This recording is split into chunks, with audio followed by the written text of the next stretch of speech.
Jesus hoje. Então encontre uma pessoa bem bonita do seu lado e dê um sorriso para ela.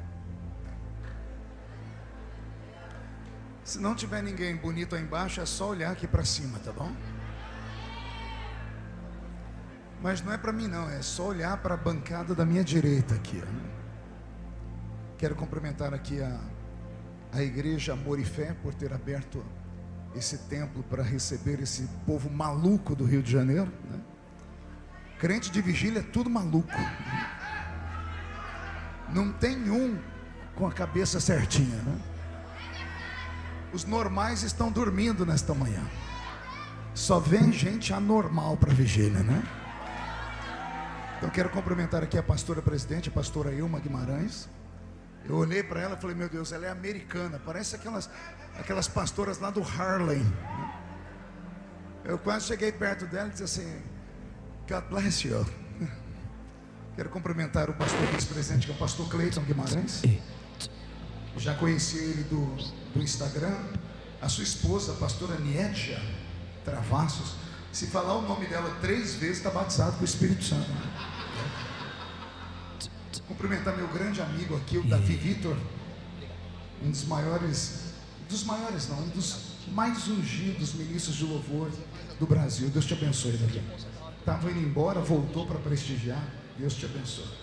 E o pastor Daniel Candeias, que foi quem fez a ponte para que eu conhecesse o pastor Renan, né? Que é um filhão. Eu costumo dizer que para chegar perto de mim, né, Jesus é o caminho e o Daniel é o pedágio, né? Vamos estar em pé. Eu prometo que não vou demorar muito.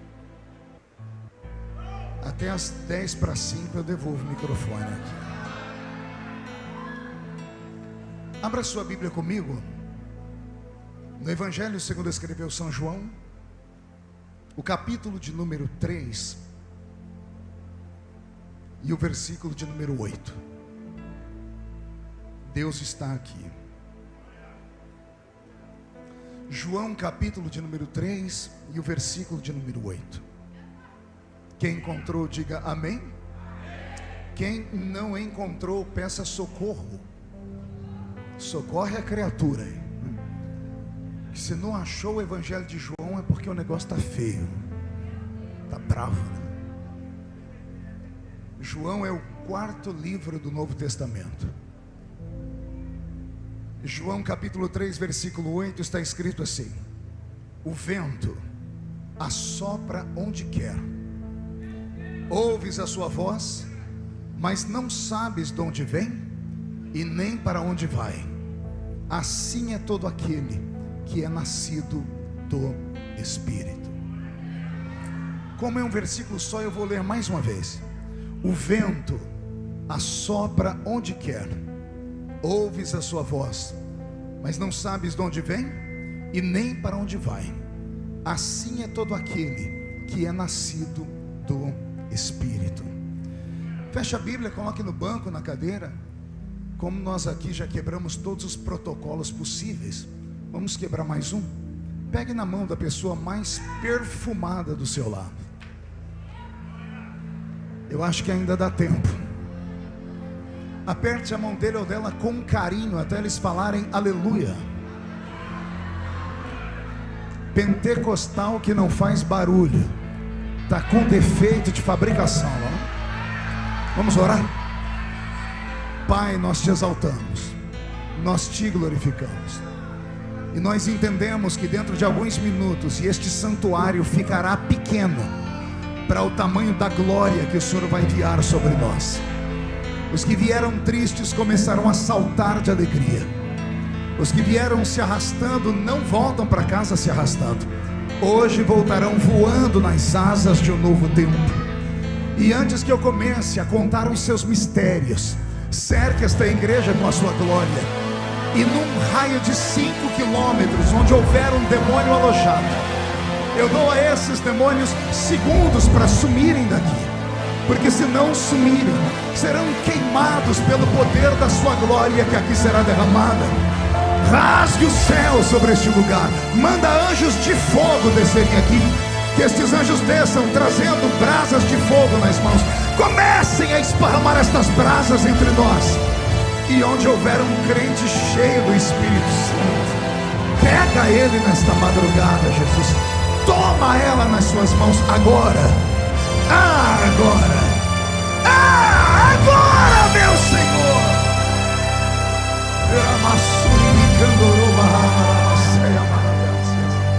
E mostra o caminho da verdadeira e poderosa adoração. Fala conosco, fica conosco. É o que eu te peço agora e sempre. Toda a igreja diz. Os que podem, tomem o seu assento aplaudindo a Jesus, porque Ele é bom, porque Ele é maravilhoso.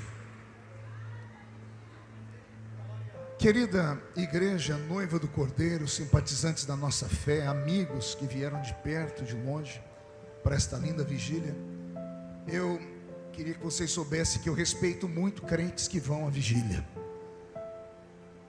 Homens e mulheres que deixam o conforto da sua casa, a gostosura da sua cama, para passar uma madrugada ouvindo pessoas gritarem, cantarem, pularem. É porque não são pessoas normais, como eu já disse. São pessoas que precisam de algo sobrenatural. E quem precisa de algo sobrenatural faz o que for possível e preciso para receber o sobrenatural. Amém? Eu só tenho uma dificuldade nesses dias que estamos vivendo. Eu sempre falo isso, o Renan já sabe disso, peço até licença para falar. Eu estou ficando velho e eu não sabia que ia ficar um velho tão ranzinza. Porque não é você, né? Eu tenho muita dificuldade em estar pregando e as pessoas andando na minha frente, ou atrás de mim, ou do lado. Então, se você puder encontrar um lugarzinho e ficar sentadinho agora, eu vou te agradecer de todo o coração. Só levante se você tiver uma diarreia, daquela que não tem Imosec que resolva, né? Daquela que só Jesus na causa, né? Perguntaram uma vez para mim: pastor, o que é mais rápido? O som? A luz ou a diarreia, né? Eu falei, não sei. Eu falei assim, pastor, a diarreia. Eu falei, porque quando ela vem, não dá tempo de acender a luz, não dá tempo de gritar, sai da frente. Então, se for uma diarreia, por favor, vá. Agora, se não for isso, tente ficar no seu lugar por alguns momentos. Eu prometo que não vou cansar vocês, né? Então, eu estou falando aqui para ver se todo mundo encontra um lugarzinho para ficar. Eu acho que quem tinha que sair já saiu. E os que ficaram, ficaram porque precisam de algo divino. Amém, igreja? Você entendeu, pastor? Promete que não vai me chamar de chato? Então tá bom, muito obrigado. Me acompanha o pastor Roberto Marinho. Foi musicista de um dos maiores pregadores do mundo, que é o pastor Benny Hinn, lá dos Estados Unidos da América. Aí o pastor Roberto saiu dos Estados Unidos, deixou o pastor Benny Hinn e veio para o Brasil trabalhar com o pastor Benny Ruim, que sou eu aqui, né? E eu tenho certeza que Deus vai falar conosco profundamente aqui. Queridos, Roberto, mude a música para mim. Quando eu vi o nome desta vigília, eu fiquei impactado. Unção sem limites. Eu sei que o Renan, que dirige a vigília, ele sabe o que é uma unção sem limites. E eu fico me perguntando se você sabe o que é uma unção sem limites. A minha geração é uma geração diferente. É uma geração que foi alicerçada na palavra. Uma geração que teve muitas cobranças. E uma geração que acreditou que Jesus voltaria no seu tempo. As mensagens que crescemos ouvindo eram mensagens sobre o arrebatamento da igreja. Mensagens que quando a gente saía do culto, a gente tinha medo de andar na rua. A gente tinha medo de dormir sem roupa. A gente tinha medo de Jesus voltar quando a gente estivesse tomando banho. Por causa da pureza e de tudo que foi plantado dentro de nós. E talvez por isso esta geração passada seja uma geração que tenha um pouco mais de entendimento e conhecimento. E talvez até um pouco mais de respeito quando chega dentro de um culto, quando está na presença de Deus. A geração mais nova, essa que muitos aqui estão, é uma geração que infelizmente tem sido criada sem o fundamento. Conhecem um Cristo superficial, conhecem mensagens superficiais, são acostumados com mensagens feitas em forno micro-ondas, que é aquela mensagem fast food, rapidinha que tem, alimenta, só que não dá sustância nenhuma. E quando o pregador se estende um pouquinho mais, são capazes de virar as costas para ele e ir embora. E isso daqui a alguns anos vai custar muito caro para esta geração. Porque aqueles que alicerçaram a sua casa na areia, o primeiro vento que veio levou ela embora. Mas se você alicerçar a sua casa numa rocha, pode levantar contra você 11.000 demônios.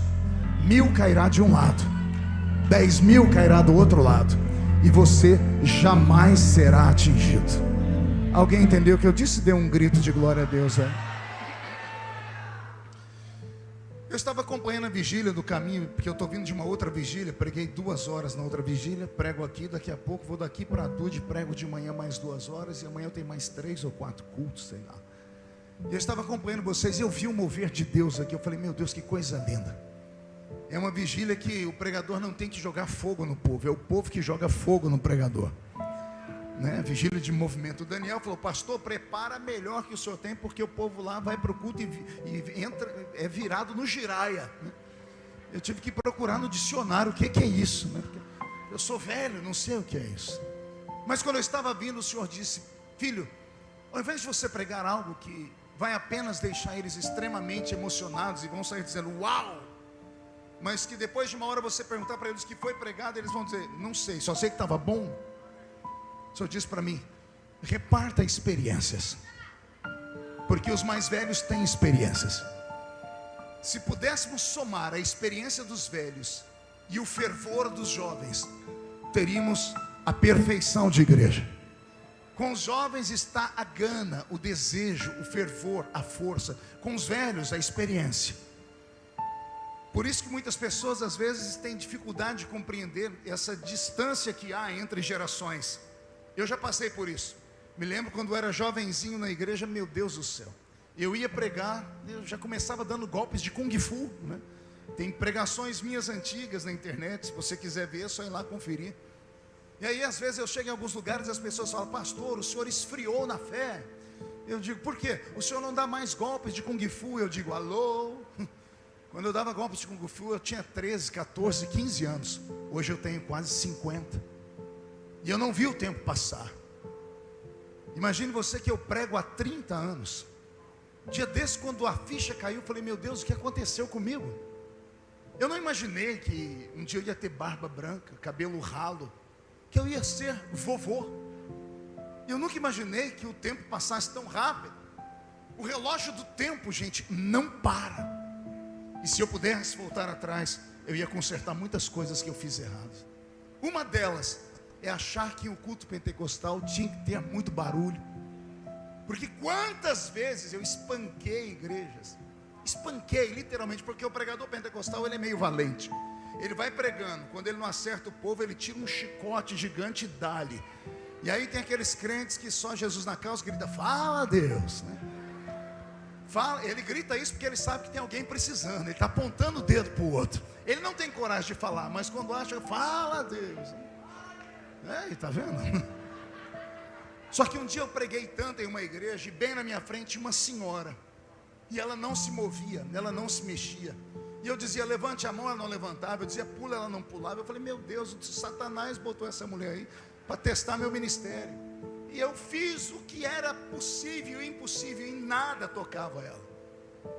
Final do culto, quem vem pedir oração para mim? A geladeira.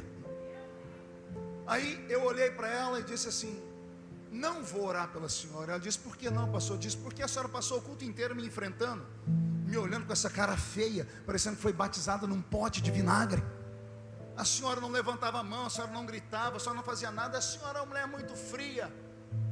Aí ela respirou fundo e disse assim, eu enterrei o meu filho ontem, pastor. Uma bala perdida matou meu filho. Eu não ia vir no culto hoje, mas uma irmã me arrastou e disse, vamos lá que Deus vai usar o pregador. E o pregador quase matou ela. Quando eu vi isso, eu disse, meu Deus, quantas pessoas eu machuquei, em nome de uma emoção que só funciona naquele momento. As pessoas saem cheias do Espírito Santo do culto, só que o vaso está trincado. Não dá tempo da unção chegar em casa, porque no meio do caminho já vão para motéis. No meio do caminho saem até para assaltar. Porque é uma geração que não tem os pés fincados na rocha. Por isso nós precisamos hoje de uma unção sem limites. Uma unção que não mexa só com o nosso coração, mas que mexa com a nossa mente, que traga uma mudança. Uma unção que traga de volta os dons do Espírito Santo, mas dons genuínos, verdadeiros, não dons fakes. Não dons hoje baseados em revelação dada por causa de Facebook, Instagram. Não, pessoas que queiram o brilho das luzes da ribalta, achando que são uma espécie de quarto membro da Trindade, uma espécie de semideuses, que abusam dos talentos que têm, encantam as pessoas e colocam inclusive em xeque a revelação do que é de Deus e do que não é. Não, não é isso que nós precisamos. Nós não precisamos de um tempero novo. Nós não precisamos de uma mensagem escalafobética. Isso é linguagem de quem já fez seminário. Nós precisamos daquele tempero antigo. Nós precisamos daquela comida feita no fogão a lenha, daquele feijão que levava 45 minutos lá no fogãozinho a lenha, aquele arroz com suã que a mãe da gente suava para fazer. Nós não precisamos muito dessa energia elétrica toda poderosa, avançada, talvez é uma energia quântica. Não, a gente precisa voltar às práticas da velha lamparina. Precisamos voltar à prática dos menorás, cheios de azeite, com um fogo que não foi aceso por homens, com aquele fogo que desceu e acendeu o altar e não pode se apagar. Não um fogo estranho. Dia desse eu estava estudando sobre o fogo. Sabe o que eu descobri, Renan? Existe um fogo chamado fogo fátuo. Vou deixar vocês repetirem comigo. Fogo fátuo. Qual é o nome do fogo? Pergunte: que fogo é esse, pastor? Se você passar de madrugada na frente de um cemitério e parar e ficar olhando lá dentro, muitas pessoas saem correndo, porque dá um certo momento, em algumas tumbas, sai um fogo azul de cima delas. Pessoas achavam que eram fantasmas, achavam que eram entidades. A ciência foi estudar covas fechadas há muito tempo, lacradas, com caixões lacrados. Todos os gases que saem do corpo que está morto, ele procura um lugar para sair. Quando há uma brecha, porque o caixão apodrece, aquele gás vai saindo de dentro da terra, e quando ele encontra o oxigênio, ele entra em combustão, acende um fogo. Fogo fátuo é fogo de cemitério. Ultimamente nós não temos mais o fogo do Espírito Santo. Nós temos um fogo que nasce de cadáveres. Eu tenho pregado nesses últimos dias, não para crentes vivos, parece que eu estou pregando para uma geração The Walking Dead, mortos que caminham, tem olhos mas não veem, tem ouvidos mas não ouvem, tem coração mas não sentem. O que conhecem do Evangelho é só aquilo que faz a alma deles, o espírito deles e o ego deles voar. Conhecem mandingas cristãs, saem da igreja recitando fórmulas mágicas como se fosse o abracadabra de um mágico. Nenhuma arma contra mim prosperará, contra Jacó não vale encantamento. Não vale encantamento. Os crentes estão endemoniados dentro da igreja. E alguém vem dizer: não, pastor, não cai mais ninguém endemoniado na minha igreja, porque o fogo é tão grande, a glória é tão grande. Mentira, não cai mais ninguém endemoniado. Justamente o contrário. O fogo que nós temos é tão pequeno que não faz cócegas no diabo. O diabo se tornou membro das nossas igrejas, ele dita as regras. Um pastor de terno e gravata pregando hoje já não inspira mais ninguém. Mas qualquer almofadinha que chega na frente da igreja com um pouquinho mais de talento, capaz de dizer: eu estou acima da média, leva o povo à loucura e acaba dividindo o nosso povo. E aí nós temos uma geração de pessoas esquisitas, estranhas. E eu não estou falando de aparência, não. Eu não vim aqui falar de doutrina, não. Para isso você tem o pastor da sua igreja. Eu vim falar aqui de algo mais forte do que doutrina. Eu vim falar de vergonha na cara. De você, quando entrar dentro de um lugar como esse, pelo menos saber onde você está entrando. O que faz esse lugar ser santo não é a placa da igreja que está lá fora, com letras garrafais, não. O que faz esse lugar ser santo é uma presença invisível, que quando entra aqui, aqueles que estão no Espírito sabem que o culto começa na igreja, mas ele se estende para as regiões celestiais. As regiões celestiais são como um jardim de Deus, e são nesses jardins que estão os frutos chamados dons do Espírito Santo. Nós não temos mais os dons porque nós não conseguimos subir. Os crentes entram na igreja, mas não dão conta de entrar no culto. Querem que a igreja seja um entretenimento, e se você quer entretenimento, não venha à igreja. Ligue a MTV na sua casa. Vai procurar uma espécie de culto, porque hoje na internet, se você digitar, você tem um menu de cultos. Tem um menu para você escolher o pregador do jeito que você quiser. Pregador que prega sentado, que prega deitado, que prega em pé, que prega de costa, que prega assim ou que prega assado. Tem uns que nem pregam, escute lá. Não, pastor, eu vim aqui para ter a minha alma massageada. Eu estou muito mal, estou em depressão profunda porque meu namorado me deixou. Vá às favas. Igreja não é para isso. Está com problema no coração, procura um psicólogo. Eu não venho à igreja em busca de autoajuda. Eu entro aqui em busca de ajuda do alto. Ao entrar aqui dentro, entenda que você não está num lugar comum. Aqui não é a casa da mãe Joana para você fazer o que quiser, ficar olhando para o pregador mascando essa desgraça desse chiclete. Você acha que está na frente do seu professor? Não, você não está. Aqui é o quartel-general. Eu entro aqui para ter as minhas armas trocadas, para ter as minhas feridas curadas e para receber um armamento pesado, porque o meu verdadeiro inimigo não está aqui dentro. O meu verdadeiro inimigo está lá fora, e ele está de olho em você, e ele é invisível. E esse inimigo não respeita você engravatadinho, não respeita o seu carro importado, não respeita o seu dinheiro no banco, não respeita a sua pele bonita, bem tratada, não respeita o seu cabelo à base de shampoozinho, não respeita você por ser poliglota, porque estudou na UFRG. Não, ele só respeita a canela de fogo, só respeita crente ungido, só respeita crente que quando transpira, transpira azeite puro. E é por isso que eu preciso de uma unção sem limites. Se você quer subir comigo nesta viagem, vem, mas é uma viagem só de ida. Não dá para voltar mais. Se não quiser ir, vai para casa, porque a porta da rua é ser vendida essa casa. Mas se vier comigo, nós vamos voar agora.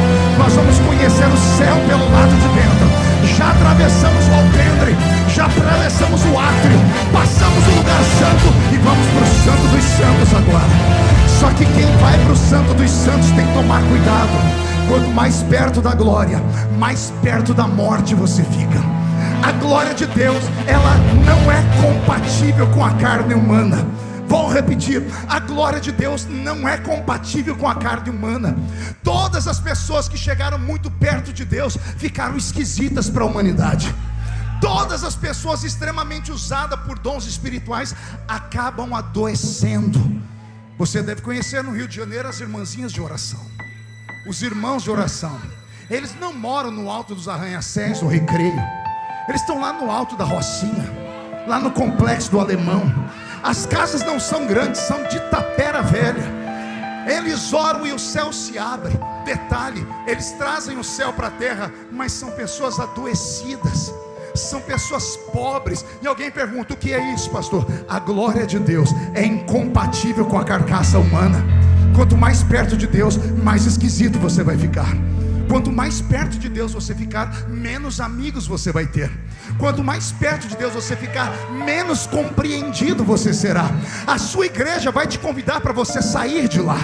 Vão dizer que você é louco, desequilibrado, maluco, beato de igreja, rato de igreja, piolho de igreja. E quando começarem a te chamar de santarrão, é porque o negócio está ficando bom. Porque aqueles que caminham com Deus não têm o apelo dos homens. Entenda isso. O caminhar para a unção de Deus é uma caminhada solitária. Vai ter dias que você vai sentir angústia. Me lembro da minha infância, Renan. Eu subi no monte para orar. Eu me converti e logo botaram apelidos em mim. Eu era o famoso espalha-rodinhas na minha igreja. Terminava o culto, os jovens mais descolados se reuniam. Quando eu entrava entre eles, em 2 segundos a rodinha era dispersada. Eu sabia que era preconceito que eu sofria. Depois eu descobri que eles falavam que eu só falava de Bíblia. Ora, eles esqueceram de ler a Bíblia. A boca fala daquilo que o coração está cheio. Se você só fala de internet, de Instagram, de youtuber, é porque o seu coração só está cheio disso. Se você não aceita um pregador como eu, porque só falo de Bíblia, de Espírito Santo, é porque eu só tenho isso para falar. O homem é aquilo que ele absorve ser. E um dia orando no monte, eu estava em gritos, eu disse: Senhor, por que eu não posso ser um moço comum, um jovem como os outros? E o Senhor bradou do céu e disse: porque um dia vão querer ser igual a você. Existem homens e homens, mulheres e mulheres nesse mundo. Existem pessoas que nascem de 100 em 100 anos. A essas pessoas o Senhor dá algo a mais. Eu costumo dizer que Deus deu à raça humana normal 5 dons, que eu chamo de sentidos. Ele deu à raça natural, a todos os homens nascidos de mulher, com exceção daqueles que nascem com uma anomalia física, 5 dons que nós chamamos de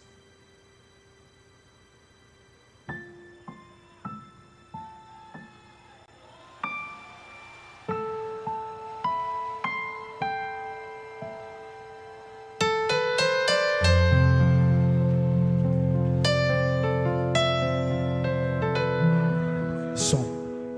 5 sentidos são eles: visão, audição, olfato, paladar e tato.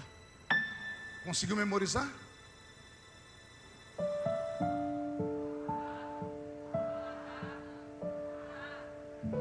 Perfeito. Visão, audição, olfato, paladar e tato. Para que Deus deu isso ao ser humano? Pergunte: para que, pastor? Deus deu ao homem natural para que o mundo natural fosse real para o ser humano. Por exemplo, quando eu abracei o pastor Cleiton, o meu olfato detectou que ele não usa mais perfume do Avon. O perfume dele não fala português, né?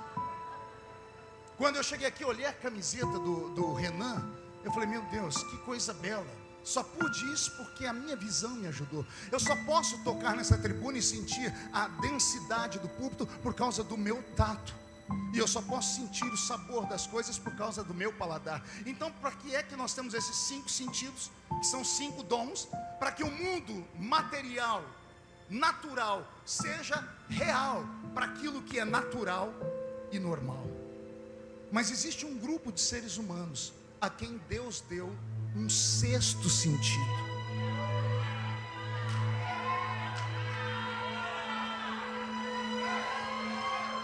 Eu falei 6º sentido, teve uma irmã ali atrás que fez o sinal da cruz.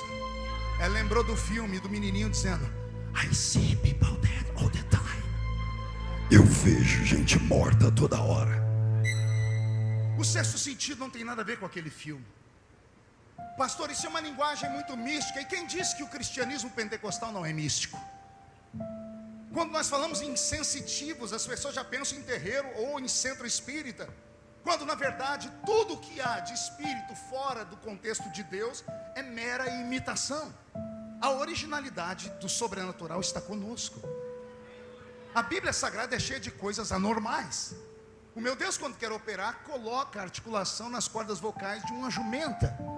Ele pega um pedaço de ferro afundado no rio e transforma as moléculas a ponto daquele machado flutuar em cima das águas. Eu carrego um livro, e você também, que é cheio de coisas que a mente humana não pode explicar. E aí vem o crente moderno e diz assim: mas não é bem assim, é que existem metáforas. Não é nada de metáfora, seu geladão. É que o nosso Deus sempre trabalhou com aquilo que é anormal. Só que aquilo que é anormal é só para quem é anormal. Eu vou repetir. As pessoas na igreja não acreditam em mais nada porque são normais, são naturais, querem a resolução tudo na esfera aqui da terra. Por isso Deus já não pode mais operar, porque Deus só trabalha com quem acredita. E o acreditar é a fé. A fé é você acreditar naquilo que não existe, mas que a sua consciência já acreditou que aquilo já aconteceu. Isso é a fé. E hoje a nossa geração é uma geração que quer uma explicação lógica para tudo. E não há explicação lógica para aquilo que é milagre, para aquilo que é sobrenatural. Que explicação há para mim, Marco Feliciano, que ando na minha cidadezinha onde eu nasci, estou andando na rua e alguém fala assim: esse aí era o ex-cortador de cana, esse aí era o engraxate, filho de uma mãe solteira que morava com 12 pessoas dentro de 2 cômodos. E aí alguém vê a miséria onde eu nasci e fala, mas como é que ele fala bem desse jeito? E me comunico não apenas em português, mas em outros 2 idiomas. Escrevi livros, e alguém vai, como é que pode alguém da Vila Tatu, do meio do mato, uma pessoa sem prospecção de futuro, encontrar com isso? Isso é anormalidade. Só que eu cresci numa igreja de gente doida. Estou eu no culto um dia e levanta a irmã Geni lá no púlpito, culto de ciclo de oração. Ela diz, por que eu estou vendo esse menino aqui? E todo mundo olhou para trás, só tinha eu. Por que eu estou vendo esse menino? Olha, eu ia em culto de ciclo de oração sozinho. Por que eu estou vendo a bandeira do Brasil enrolada nele? Eu tinha 15 anos de idade. E ela, mas eu não estou vendo só a bandeira do Brasil enrolada nele, eu estou vendo ele flutuar e um monte de bandeiras se curvando. E ela começou a dizer, eu estou vendo a bandeira dos Estados Unidos, eu estou vendo a bandeira. Começou a citar os países. Eu lá no meio da roça, na Vila Tatu, sem conhecimento nenhum. Os irmãos no fim do culto riram, os meus amigos, entre aspas, aqueles mais descolados, diziam assim, essa velha está maluca, rapaz. Olha onde você mora, olha como é que você pode. O tempo passou, eles nunca acreditaram, mas eu acreditei. Por quê? Porque eu não era normal. As coisas anormais só se revelam para quem é anormal. Se você quer viver os sem limites da unção de Deus, você tem que estar preparado para sair da esfera da terra. Tem que começar a compreender que Deus vai mudar a sua linguagem, vai mudar as pessoas que andam do seu lado, vai mudar o seu modo de pensar, vai mudar o seu modo de falar. O Senhor vai mudar tudo, porque não dá, o Senhor não pode dar para você coisas extraordinárias se você não crer no extraordinário e não pagar um preço para receber. As pessoas pensam que Deus escolheu aquele ali, nasceu virado para a lua. Mentira. A única coisa que vem do céu para nós de graça se chama salvação. A salvação vem de cima para baixo. Deus olha e diz, eu amei o mundo de tal maneira que dei o meu filho amado. Pronto, a salvação é para todos. O que passar disso no reino tem um preço. A unção tem um preço. A chamada divina tem um preço. As pessoas ficam de braços cruzados, não, estou esperando Deus mandar a chamada. Deus não vai mandar nada, porque Ele não pode te obrigar a uma coisa que você não quer. Tem que nascer no seu coração. É você quem tem que dizer, eu quero pregar, eu quero cantar, eu quero dirigir a vigília, eu quero correr, eu quero tocar, eu quero fazer. Se não nascer no seu coração, Deus não vai fazer nada. Senão Deus seria injusto. Deus seria um ser que entraria aqui, você eu vou usar, não, você não, você eu vou, não, você. Deus não faz isso. Ele já deu para nós a mesma coisa. Agora a pergunta que fica, todos nós fomos criados na mesma igreja, a igreja evangélica, crescemos com a mesma Bíblia, sim ou não? Ouvimos os louvores mais famosos da mesma geração, sim ou não? Ouvimos os mesmos pregadores, sim ou não? A pergunta que fica é, por que uns decolam e outros travam? Porque uns criam asas e outros ficam na igreja capengando, dando trabalho. Ficam na igreja tanto tempo que acham que são donos das causas espirituais. Reúne meia dúzia de gente pior do que eles para dizer assim, aquilo ali não é de Deus, aquilo ali é.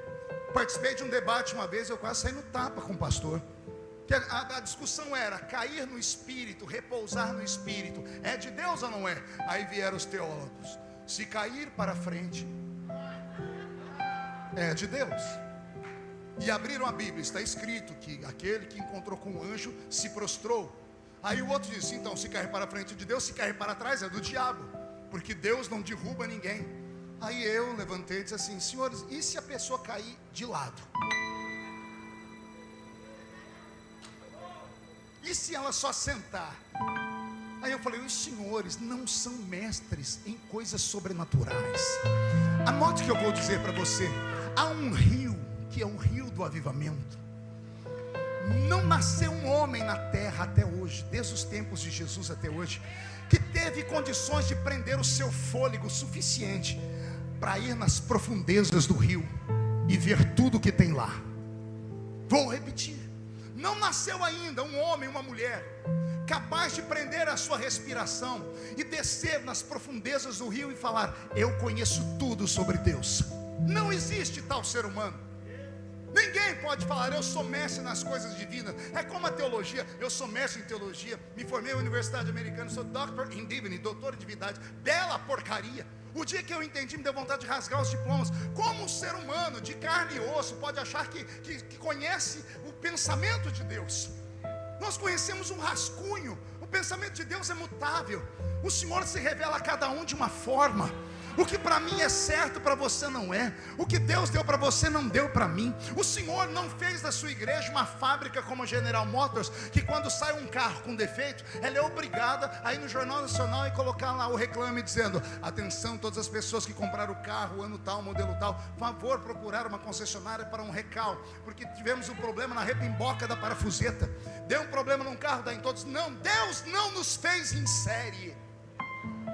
O dia que Deus te fez, Ele estava apaixonado. Quero ver, vou fazer esse povo agora sair da terra.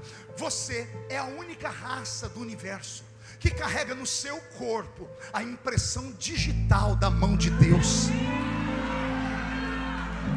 Quando Deus fez os anjos, Ele estava sentado no trono e ficou. A mente dele expandiu e Ele criou os anjos. Aí Ele deu vida aos anjos. Pergunte de que forma? Sentado no trono estava, sentado no trono ficou. Ele vai criar os anjos assim.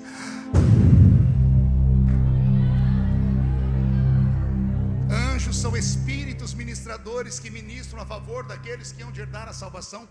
A palavra espírito vem do grego ruach ou ruach. E ruach ou ruach em grego é isso aqui,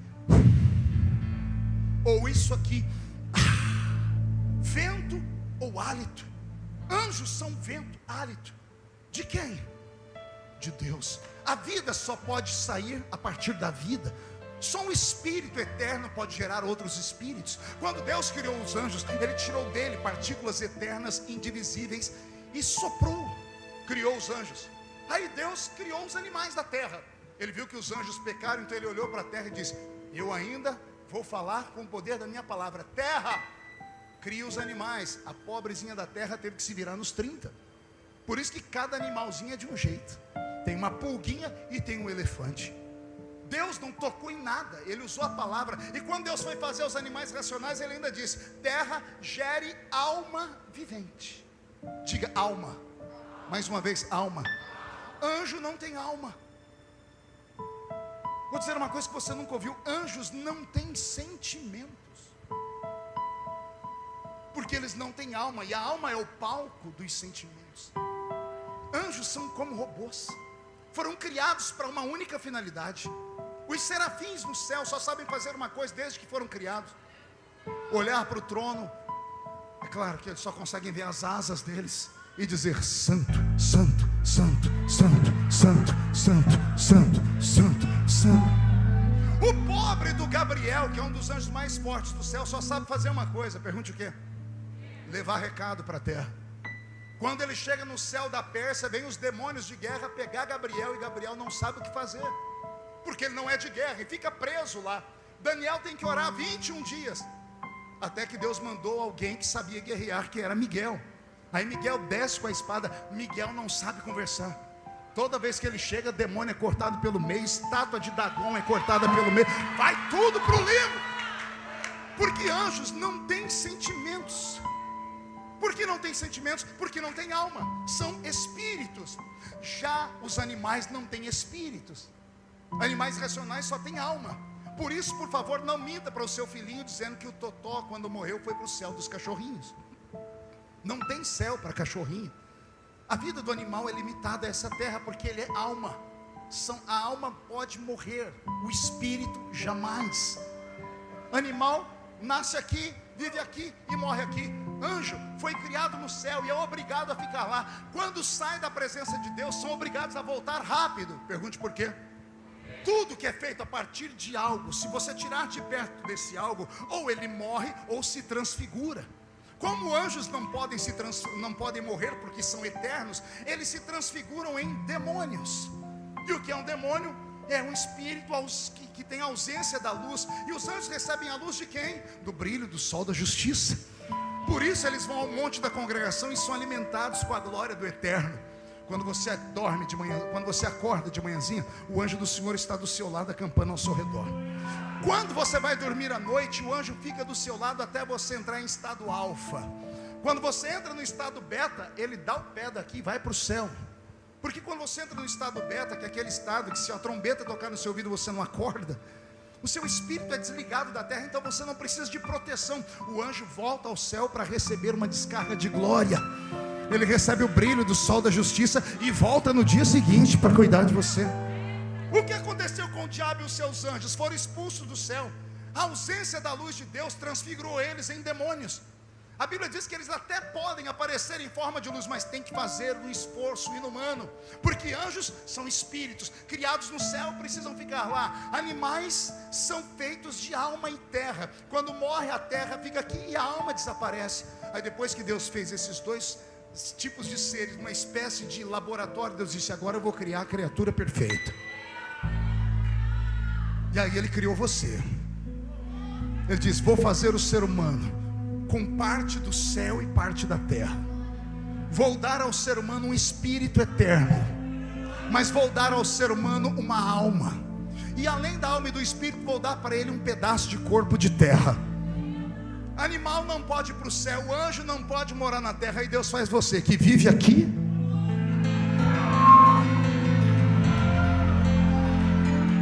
Entendeu? Não, vamos falar. Anjo só pode morar lá, vem visitar a terra, mas não pode morar na terra, porque o reino dele é espiritual, o céu é espiritual. Animal só pode viver na terra, porque não tem outro lugar para eles. Aí Deus fez você que mora aqui. E dada a palavra de ordem, o mesmo Senhor descerá do céu com voz de arcanjo, trombeta de Deus e alarido. Os que morreram em Cristo ressuscitarão primeiro, e depois nós, os que ficarmos vivos, seremos transformados e arrebatados seremos, e estaremos para sempre com o Senhor Jesus nos ares. Eu estou pregando nessa noite para a única raça que vive aqui e já vai morar lá no céu. E se a trombeta do arrebatamento tocasse agora, e dessa vigília só 2 crentes subissem, um sou eu, quem é o outro? E vem atrás, deixa eu ver. Então reage, pelo amor de Deus.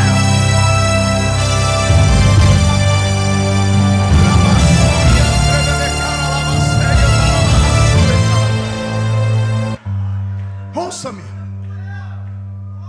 Ao homem natural, Deus deu 5 sentidos naturais. Ao homem espiritual, preste atenção, não se perca.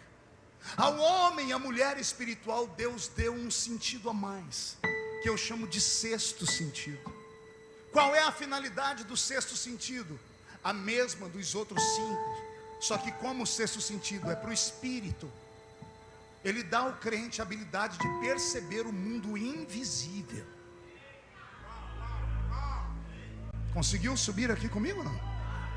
Os 5 sentidos naturais é para um mundo natural. O 6º sentido é para um mundo invisível. E aqui está a falha desta geração. A minha geração serve ao Senhor porque os nossos olhos viram coisas extraordinárias. Os meus ouvidos ouviram coisas fantásticas. Eu venho de uma geração onde milagres eram coisas que aconteciam em todos os cultos. Quantos cultos nós não ficamos na igreja depois que o culto acabou até as 2 da manhã, esperando um irmão ou uma irmã que haviam sido arrebatados. O espírito deles foi tirado da terra e levado ao céu, e eles voltavam para nos contar o que tem do outro lado. Quantas coisas nós vimos. E aí alguém pergunta: pastor, depois de tanta pancada, como é que o senhor está firme ainda? Simples, os meus olhos viram, os meus ouvidos ouviram. O Espírito Santo é o mesmo da igreja neotestamentária, só que na igreja neotestamentária ele era respeitado. Não se consagrava um obreiro porque ele tinha um dízimo alto, porque era uma pessoa de fama no mundo, porque era uma pessoa influente. Para separar um obreiro, alguém esperava o Espírito Santo falar: apartai para mim Barnabé e Paulo, para a obra que eu os tenho chamado. A igreja de Atos dos Apóstolos tinha uma comunhão tão grande com o Espírito Santo, que não compravam e não vendiam sem antes perguntar a ele. Ao passo de um crente vender a casa e esconder a metade do valor, e chegar em Pedro e Pedro falar: por que mentistes ao Espírito Santo? E a pessoa catapum morria. A igreja moderna não conhece o Espírito Santo. Roberto, mude a música para mim. O Espírito Santo não é um vento, ele não é azeite, ele não é fogo e não é água. Esses 4 elementos são representações dele. Mas o Espírito Santo, Renan, é uma pessoa. E como uma pessoa, ele tem sentimentos de uma pessoa. Dia desse, orando, ele falou para mim: tá com saudade da sua casa, né, Marco? Eu disse: estou há muito tempo fora. E ele me disse: se quiser ir para casa, é só pegar um avião, em poucas horas você está em casa. Eu disse: por que está falando isso? Ele falou: porque eu estou fora da minha casa há 2000 anos. Em 2000 anos que eu não vejo as regiões celestiais. Eu vim preparar a igreja. Os primeiros anos da igreja foram lindos. Eu falei: por quê? Porque a igreja me conhecia. A igreja conversava comigo. A igreja me respeitava. E eu falei: e agora? Ele disse: a igreja não me conhece. Porque se me conhecessem, não era um lugar tão sujo, com tanta carne podre em estado de putrefação. Eu disse: por que isso? Ele disse: porque quando eu desci sobre o Filho do Homem, eu desci em forma corpórea de uma pomba. Porque a pombinha é a única ave que não tem fel no estômago. Você nunca vai ver uma pombinha ciscar uma carniça ou matar um animal para comer. Quem faz isso são aves de rapina. Até a poderosa águia, que eu vejo um monte de crente andar com anel, crente águia, tem até pregações sobre isso. Tudo é águia, porque a rainha dos céus enxerga longe, tem força, bate contra a rocha, recupera suas forças, quebra a unha, quebra tudo e recupera 30 anos depois de ficar escondida na fenda da rocha. É muito lindo isso. Mas se a águia é tão poderosa, por que o Espírito Santo não desceu sobre Jesus em forma corpórea de uma águia? Pergunte por quê? Porque com todo o poder que a águia tem, ela mata, ela cisca a carniça. O Espírito Santo não. O Espírito Santo só pousa onde há paz, só desce onde há pureza, só desce onde há alguém que busque. A igreja do início era uma igreja santa, purificada. A igreja moderna, com todo respeito, está se tornando um antro. Teologia moderna sendo pregada, a graça, super graça, hiper graça, mega baster graça, ao ponto de dizerem: uma vez salvo, está salvo para sempre, faz o que quiser. Vai cheirar cocaína, vai fazer o que quiser, porque você já está salvo. O diabo está plantando na mente dos nossos filhos, porque não são mais doutrinados na igreja. Ficam comendo esse lixo na internet. Ficam vendo esses jovens pregadores, até descolados, até que falam muito legalzinho, tem conhecimento, e acham que são os reis da cocada santa. Pisam em cima de tudo que os nossos velhos pais ensinaram. Pegam pregadores antigos e ridicularizam eles. Nos chamam de gente tapada, de ignorantes, de pregadores da idade medieval, de obscurantistas. Estão desviando uma geração inteira, uma geração que faz barulho na igreja também, com a música que nós temos. Quem que não faz?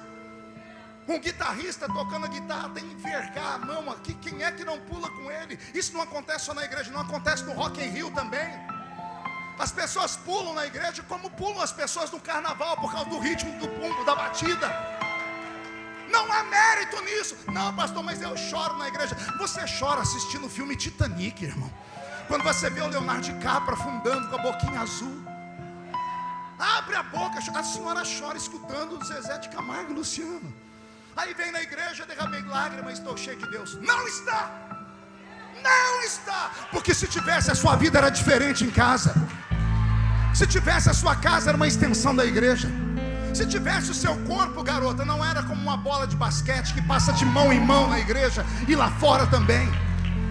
Se você fosse aquilo que Deus quer que você seja, você não seria agora essa pessoa arrogante que está me olhando aí, parecendo, com esse olho seco, parecendo um olho de sapo que morreu no dia de enchente.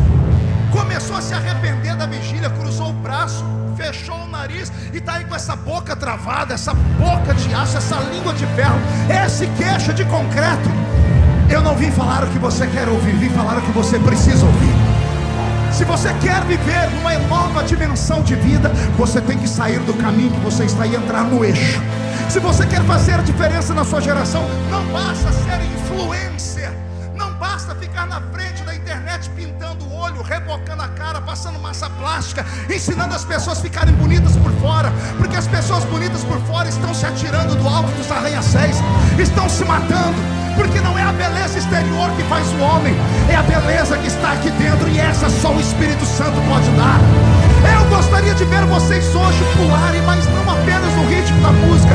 Queria ver os seus pés serem vestidos com sapatos de fogo, como a nossa geração conhecia.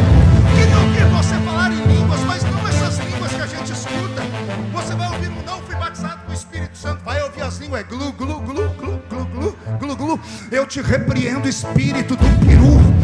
Se o Senhor Deus pode te dar um idioma, não meia dúzia de palavras, mas para isso você tem que cavar, para isso você tem que mergulhar mais fundo, para isso você tem que mudar a sua história, mudar a sua vida, mudar o seu ritmo, mudar o seu... Você precisa de um propósito. Se você quer ir ao céu, a porta está aberta, mas ela continua estreita.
Vou te contar 5 histórias curtas.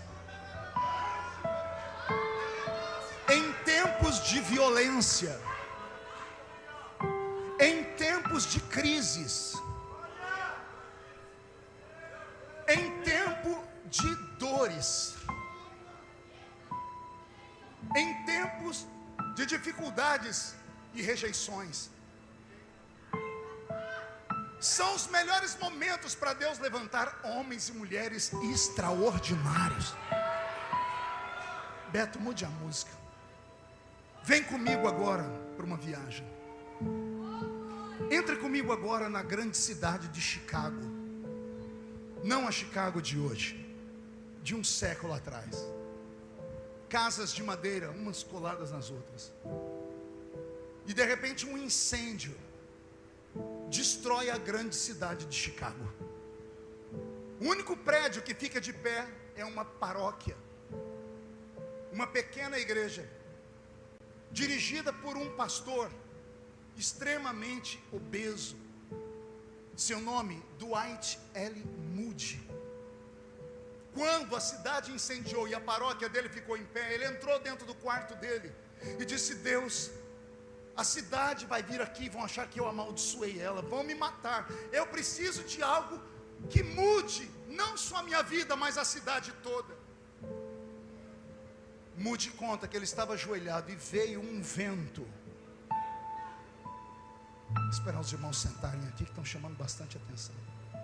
Veio um vento, bateu no peito do velho Moody. Ele ficou tão desacochoado, ele perdeu o controle no corpo. Ele se entalou debaixo da cama, porque era muito gordinho, ficou travado. E quando aquele peso da glória veio sobre ele, ele começou a orar dizendo: Deus, tira, tira, porque eu vou morrer. Ele saiu de debaixo da cama. E o primeiro culto que ele foi pregar, ele pregou o mesmo sermão de sempre.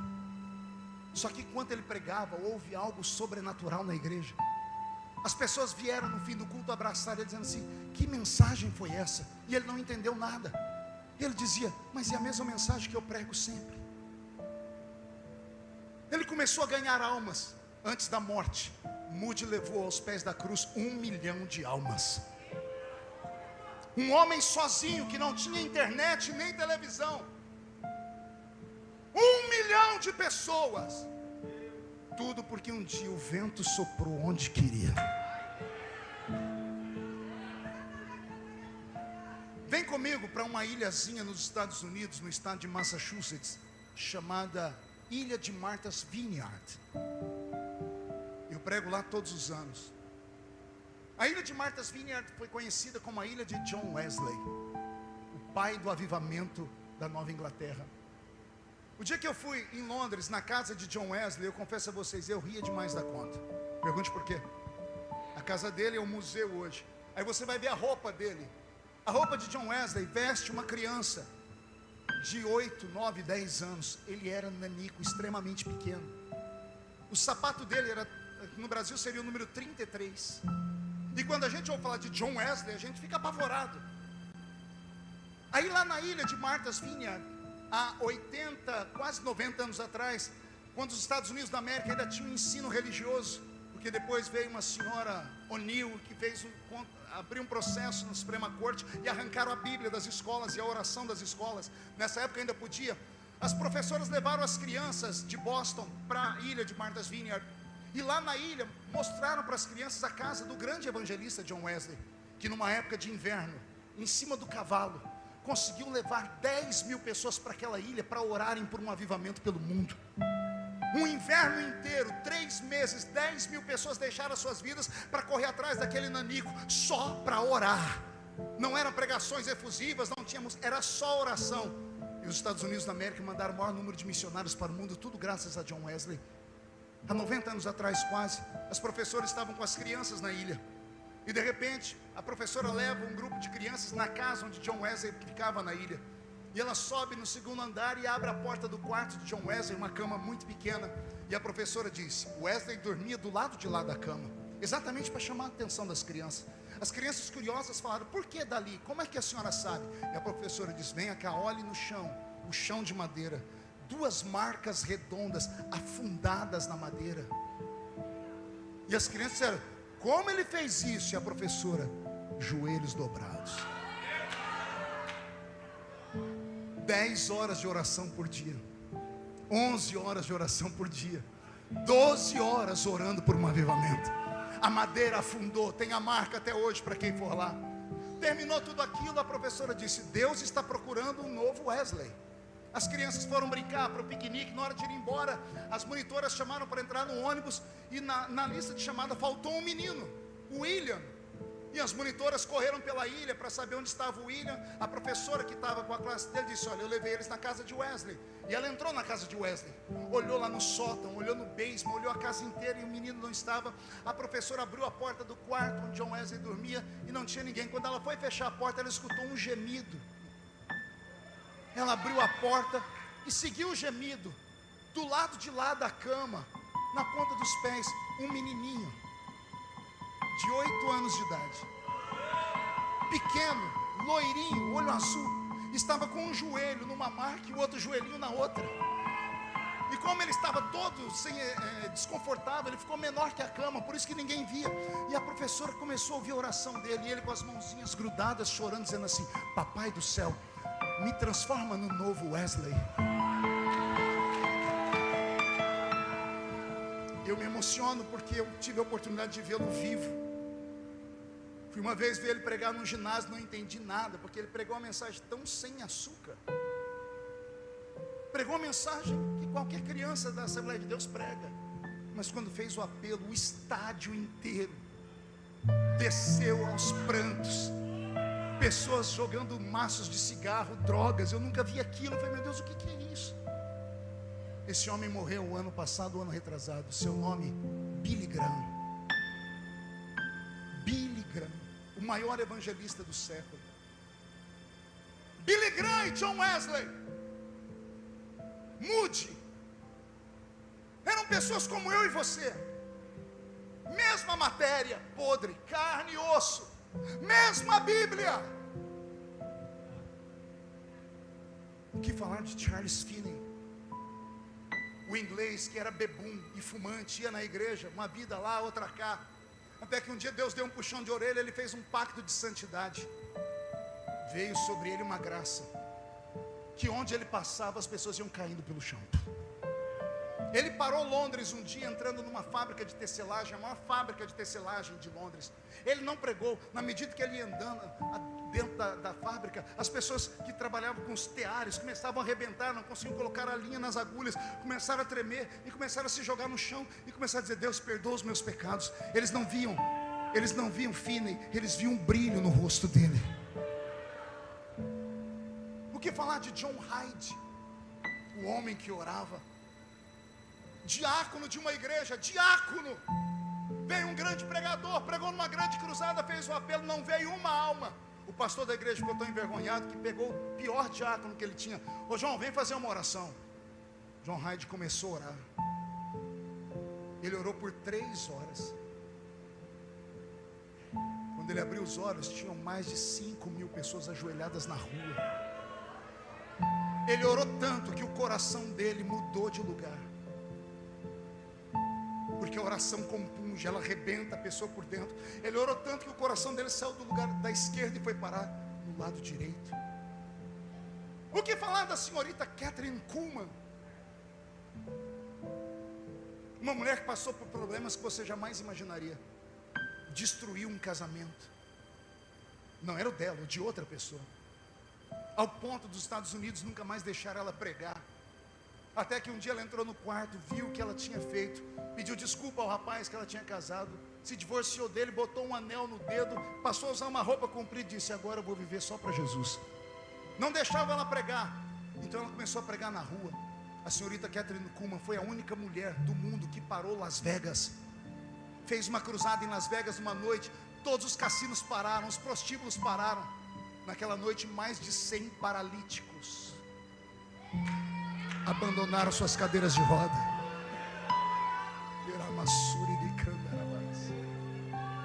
E é essa senhorita Kathryn Kuhlman que está num culto que começou às 5 da manhã, quase o horário que nós vamos entrar. Ela começou a cantar e uma multidão dentro de um teatro.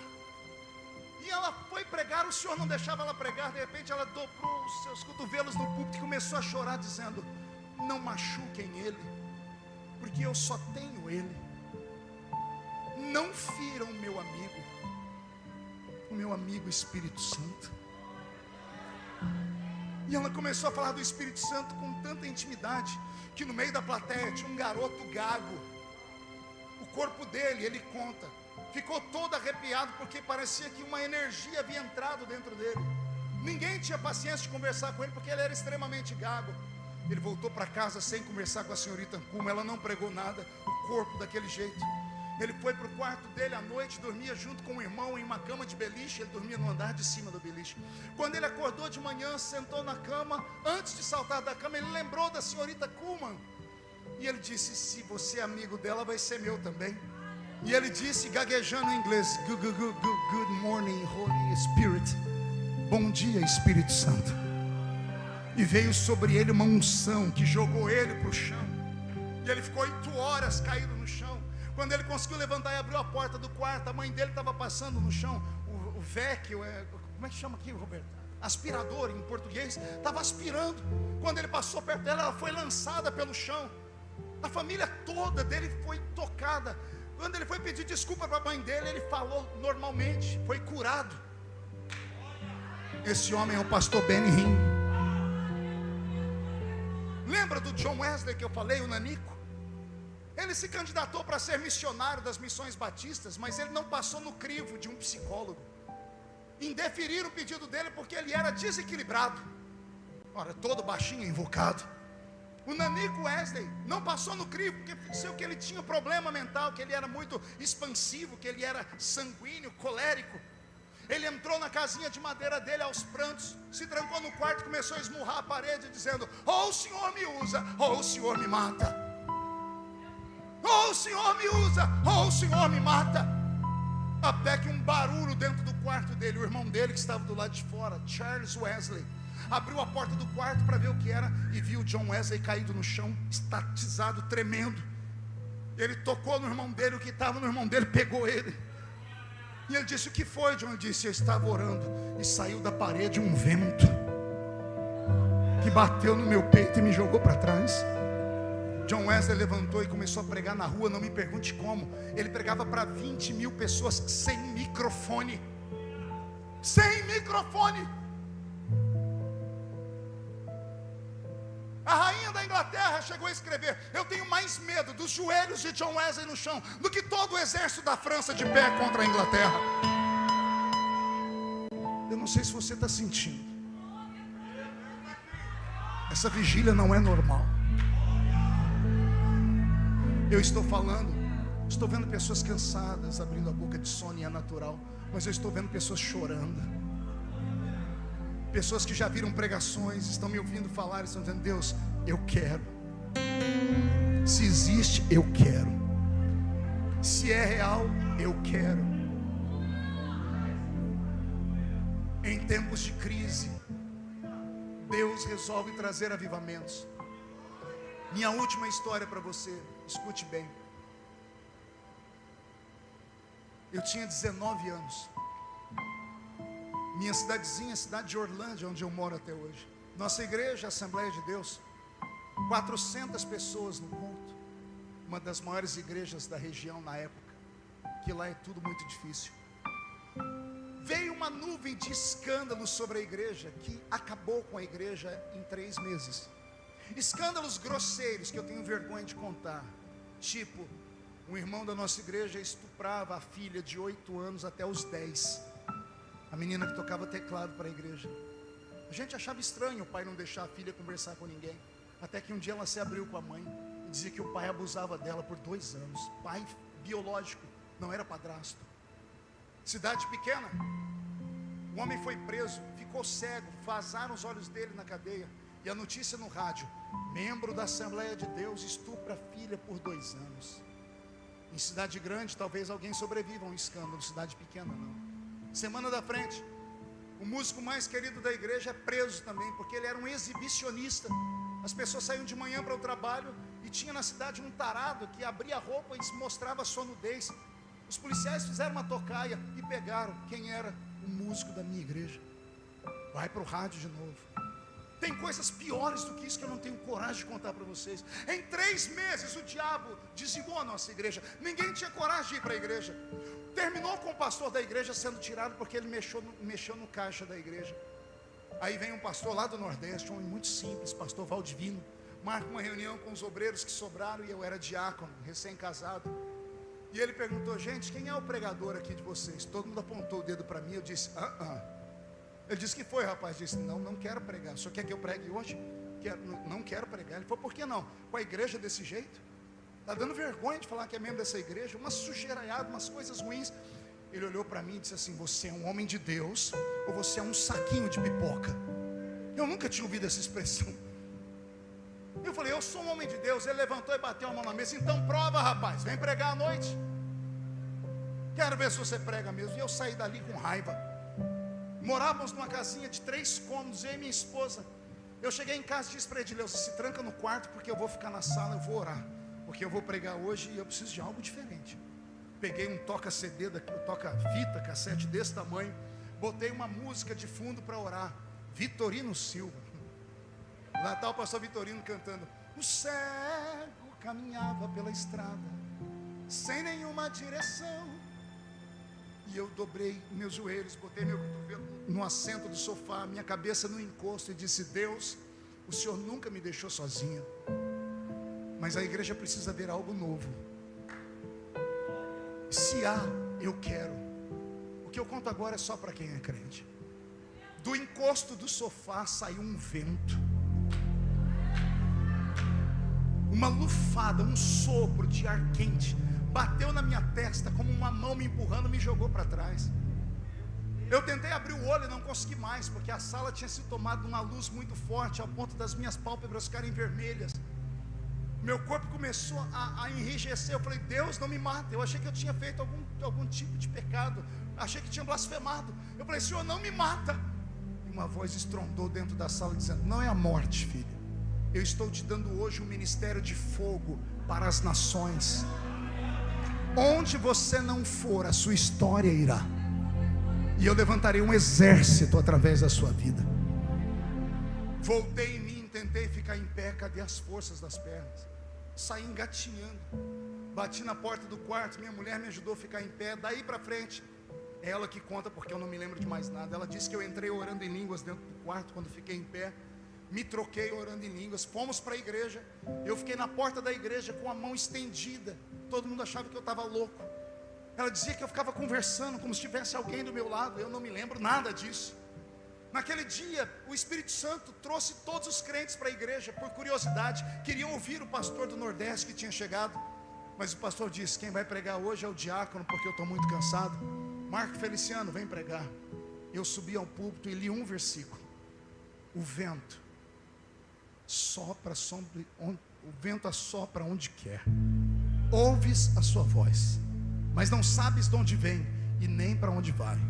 Assim é todo aquele que é nascido do Espírito. Quando eu fechei a Bíblia, o céu desabou. As pessoas começaram a cair dentro da igreja. Imagina, no meio do mato, nós não conhecíamos ministério de unção, nada disso, Assembleia de Deus tradicional. As pessoas começaram a tombar, e não foi uma, não foram duas, foi a metade da igreja para o chão de uma vez. Eu me assustei tanto que eu virei para trás para falar com o pastor: o que é isso? Quando eu virei para trás, caiu todo mundo para trás, do pastor e os presbíteros. Eu não sabia o que fazer, não sabia onde colocar a minha mão. A notícia esparramou, o culto acabou 2 da manhã. Jesus curou, batizou com o Espírito Santo. O pastor pegou o microfone e disse: quarta-feira tem outra congregação, né? Feliciano vai estar lá de novo, avise a cidade. Entupiu a igreja, dentro e fora, nas ruas. E eu fui pregar e disse: vamos ver se funciona de novo. Abra sua Bíblia, João 3,8. O vento sopra onde quer. Ouves a sua voz, mas não sabes de onde vem nem para onde vai. Assim é todo aquele que é nascido do Espírito. Fechei a Bíblia e o céu desabou sobre a igreja. As pessoas começaram a cair dentro da igreja, no meio da rua. A coisa ficou tão séria que a nossa igreja regional fez uma reunião extraordinária com os obreiros e me levaram para saber o que era aquilo. Me chamaram de feiticeiro. Eu, menino, e falaram para mim: nunca mais faça isso. Eu disse: mas não sou eu que faço. Não é para fazer. Se cair mais alguém nas suas pregações, você vai ser excluído. Como eu queria ter a coragem que eu tenho hoje naqueles dias. Eu obedeci aqueles homens. Eu ia pregar e ficava com medo. Eu guardava as minhas mãos. Parei de ler esse texto. Jesus começou a me usar por misericórdia, mas nunca mais aconteceu aquele movimento, porque eu parei para ouvir homens que eu achava que conheciam um sobrenatural. Eu entristeci o Espírito Santo. Eu poderia estar muito mais longe hoje. E quando eu entrei aqui na vigília, Renan, digo isso debaixo do sangue de Jesus, o Senhor me disse: eu quero fazer algo novo. O que eu fiz na sua vida lá atrás, Marco, há 30 anos atrás, eu quero fazer hoje aqui. O Senhor não te trouxe essa vigília só para você ouvir os cantores que cantam muito bem. O Senhor não te trouxe aqui só para você desafogar suas mágoas, não. Ele marcou um ponto de encontro aqui. Ele te trouxe aqui porque Ele quer sair daqui de mãos dadas com você. Ele quer te dar algo que o homem não pode dar, que a religião não pode dar, que a teologia não pode dar, que o tempo de igreja não pode dar. Ele quer te dar algo que só Ele tem para te dar. Você tem coragem? Só que é uma viagem só de ida. Eu não posso me responsabilizar com o que vai acontecer com a sua vida depois desse culto. Talvez mais tarde vamos nos encontrar e você vai me xingar ou vai brigar comigo, dizer que a culpa é minha. Mas eu não posso ser covarde. O que o Brasil precisa nesta reta final não é de mais uma igreja. Ele precisa de uma geração possuída pelo Espírito Santo. Ele precisa de uma geração que fumegue, que se santifique, que busque o sobrenatural. O Espírito Santo quer usar suas mãos para curar os enfermos, quer usar os seus pés para quebrar cadeias, quer usar a sua voz para expulsar demônios, quer usar os seus olhos para terem visões sobrenaturais, quer usar a sua boca para falar coisas inefáveis, quer te transportar deste nível para um nível maior. Alguém quer? Feche os olhos. Quer mesmo? Fique de pé.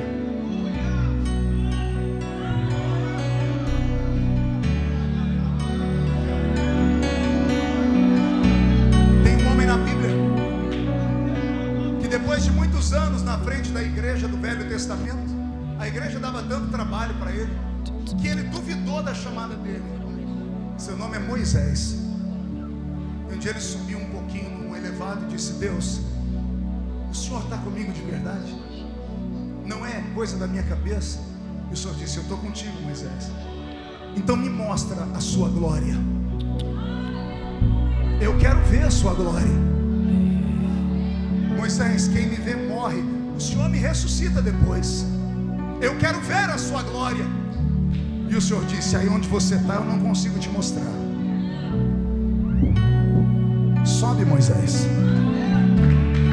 Sobe o monte, Moisés. Só que cuidado, Moisés, porque, Senhor, quanto mais perto da glória, mais perto da morte você está. Só que cuidado, Moisés, com o que, Senhor? Cuidado com o medo, porque quanto mais perto de mim você chega, mais perto de uma nuvem escura você está. O livro do Êxodo diz: e Moisés se aproximou de Deus na nuvem escura onde Deus estava. E o Senhor se mostrou pelas costas, e Moisés ficou com seu rosto brilhando, porque a glória que estava em Deus colou em Moisés. Alguém acredita nessas loucuras? Consegue fechar os olhos? Consegue orar agora? Faz prova. Pastor, e se eu cair aqui? Sei lá. Pastor, e se eu não cair? Sei lá também. Pastor, e se eu pular? Sei lá. E se eu falar em línguas ou profetizar? Sei lá. Eu só posso te trazer até aqui. Eu te trouxe à beirada do rio. Pular no rio é uma decisão sua. Estou conseguindo te arrastar para o alto da montanha, mas ver a glória de Deus é com você. Se tem alguém aqui que acredita nessas coisas, que está cansado de uma vida comum e tem coragem de dar um passo a mais e vir aqui perto de mim,